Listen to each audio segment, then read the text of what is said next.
ఆంధ్రప్రదేశ్లో కూటమి ప్రభుత్వం అధికారంలోకి వచ్చి ఏడాది కాలం అవుతుంది. ఈ ఏడాది కాలంలో మీరు ఏం చేశారయ్యా అని ఎవరైనా అడిగితే మాది సుపరిపాలన సుపరిపాలన సుపరిపాలన ఈ మాట మనం వింటూ వస్తున్నాం. ఇది సుపరిపాలన కాదు, శుద్ధ దండగ పాలన. ఇది సుపరిపాలన కాదు, సూపర్ 6 కి ఎగనామం పెట్టిన పాలన.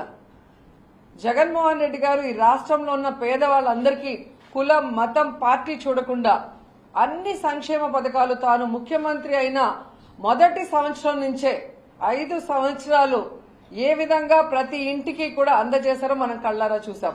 అంతకు మించి ఇస్తానన్న చంద్రబాబు నాయుడు కూటమి ప్రభుత్వం ఈ ఏడాది పాలనలో ఒక్కడంటే ఒక్కటైనా ఇవ్వడానికి ముందుకొచ్చారని నేను ప్రశ్నిస్తున్నా. ఈరోజు సుపరిపాలన అంటే ఏంటి? 1,60,000 కోట్లు అప్పు చేయడం సుపరిపాలన. ఫస్ట్ ఏడాదే 81,000 కోట్లు ప్రజలకి ఎగనామం పెట్టడం సుపరిపాలన. చెప్పిన సూపర్ 6 లో ఒక్కటి కూడా అమలు చేయకపోవడం సుపరిపాలన.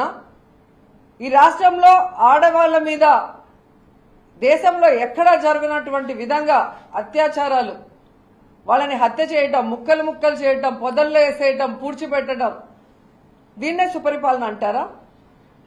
17 మెడికల్ కాలేజీల్ని అమ్మకానికి పెట్టడం సుపరిపాలన అంటారా? లేదా రాష్ట్రం మొత్తం డ్రగ్స్ గంజాయి డోర్ డెలివరీ చేయడాన్ని సుపరిపాలన అంటారా? లేదా సందు సందుకి గొంతు గొంతుకి మందుబాబులను తయారు చేయడాన్ని సుపరిపాలన అంటారా? లేదా విద్యుత్ ఛార్జీలను పెంచేయటం, నిత్యావసర వస్తువుల ధరలు పెంచేయటం, పెట్రోల్ డీజిల్ ధరలు పెంచేయడాన్ని సుపరిపాలన అంటారా? దేన్ని సుపరిపాలన అంటారో వాళ్ళు ఒక్కసారి చెప్పాలి. అసలు సిబిఎన్లోనే అన్నీ ఉన్నాయి.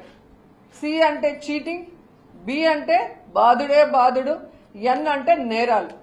చంద్రబాబు నాయుడు ముఖ్యమంత్రి అయిన మొదటి ఏడాదే ప్రజలకు ఇవ్వాల్సిన ఆయన ప్రామిస్ చేసినవి ఏవీ చేయకుండా 81,000 కోట్లని ఎగ్గొట్టి చీటింగ్ చేశాడు.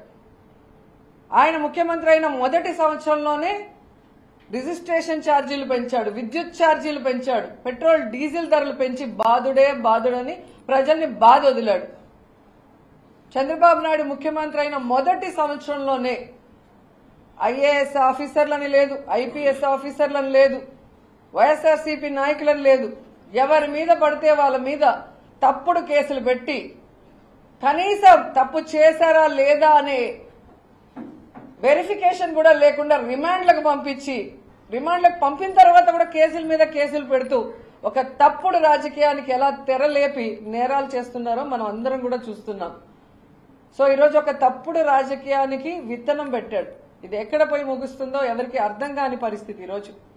ఎందుకంటే ప్రభుత్వంలో రావటం కోసం గత ప్రభుత్వం కన్నా బెటర్గా నేను సంక్షేమం చేస్తాను, అభివృద్ధి చేస్తాను అని చెప్పి ఈరోజు అవన్నీ గాలికి వదిలేసి ఈ విధంగా అధికార పార్టీనేమో లేకుండా చేయాలన్న ప్రయత్నం, ప్రజల్ని భయభ్రాంతులకి గురి చేస్తూ రెడ్ బుక్ రాజ్యాంగం అంటూ తామిచ్చిన ఎల్లో బుక్ మేనిఫెస్టోని పక్కన పెట్టడం అనేది కరెక్ట్ కాదు. ఈ సంవత్సర కాలంలో మీరు చూడండి, ఏది చేయకుండా మళ్లీ సిగ్గు లేకుండా కళ్ళార్పకుండా ఎంత బాగా అబద్ధం అంటే సూపర్ 6 మేము చేసేసాం అని ఒక ముఖ్యమంత్రి నిస్సిగ్గుగా అబద్ధం చెప్తుంటే ప్రజలు ఆశ్చర్యపోతున్నారు. మళ్లీ మాట్లాడతారు, ఎవరైనా సూపర్ 6 గురించి మాట్లాడితే వాళ్ళకి నాలుక మందమంట. మీరు ప్రజలకు ఇస్తామన్నవి ఇవ్వకుండా నాలుక మడత పెట్టినట్టు ఇవన్నీ మడత పెట్టేసి అడిగినవాడికి నాలుక మందం అంటే ప్రజలు ఏమన్నా పిచ్చోళ్ళు అనుకుంటున్నారా? చంద్రబాబు నాయుడు గారు, లోకేష్ గారు, పవన్ కళ్యాణ్ గారు అని ప్రశ్నిస్తున్నా.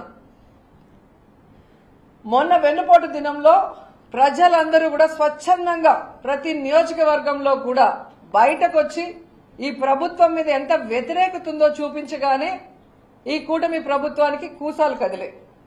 నిన్న పొదలిలో జగనన్న ప్రోగ్రాం కి రైతులకి మద్దతుగా వెళ్తే అక్కడ వచ్చిన జన సముద్రం అని చెప్పొచ్చు. కిలోమీటర్లు జనం పరిగెడుతూనే ఉన్నారు. ఇది డబ్బు ఇస్తే వచ్చేది కాదు, గుండెల్లో ప్రేమ అభిమానం ఉంటే వచ్చేది. ఆ జనాన్ని చూసి ఏం చేయాలో అర్థం కాక పిచ్చెక్కి అప్పటికప్పుడు అమ్మఒడిని అనౌన్స్ చేస్తారు. సంవత్సర కాలంలో అనౌన్స్ చేయండి.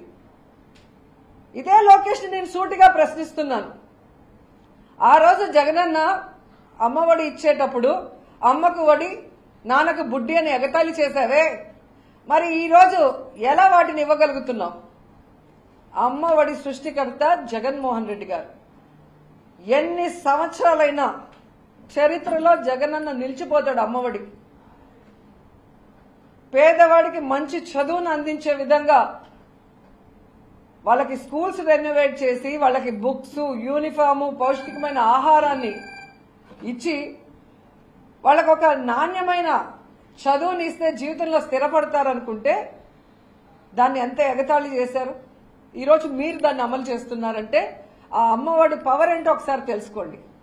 జగనన్న పిల్లలకి పరిశుభ్రంగా ఉండాలని మెయింటెనెన్స్ కి ఒక సచివాలయ సెక్రటరీ ద్వారా ఒక 1000 రూపాయలు తీసుకుంటే ఎంత నానాయాగి చేసావు? జగన్ సైకో అన్నావు. మరి ఈరోజు నువ్వు ఒక్క బాత్రూమ్ కూడా కట్టలేదు ఏ స్కూల్లో కూడా. మరి దేనికి 2000 కట్ చేసావు? అప్పుడు నిన్నేమనాలి? సైతాన్ అనాలా, సైకో అనాలా, లేకపోతే ఏమనాలో నువ్వే కాస్త చెప్పు అని అడుగుతున్నాను. కనీసం 10వ తరగతి పేపర్స్ ని దిద్దడం కూడా మీకు చేత కాకుండా పిల్లల భవిష్యత్తుని సర్వనాశనం చేసిన నీకు జగనన్న గురించి మాట్లాడే అర్హత ఉందా అని అడుగుతున్నాను లోకేష్ ని. నిన్ను చూసి లోకేషా జోకేషా అని ఈరోజు అందరూ నవ్వుకుంటున్నారు. ఏం జరిగినా నిమ్మకు నీరెత్తినట్టు పవన్ కళ్యాణ్ గారు.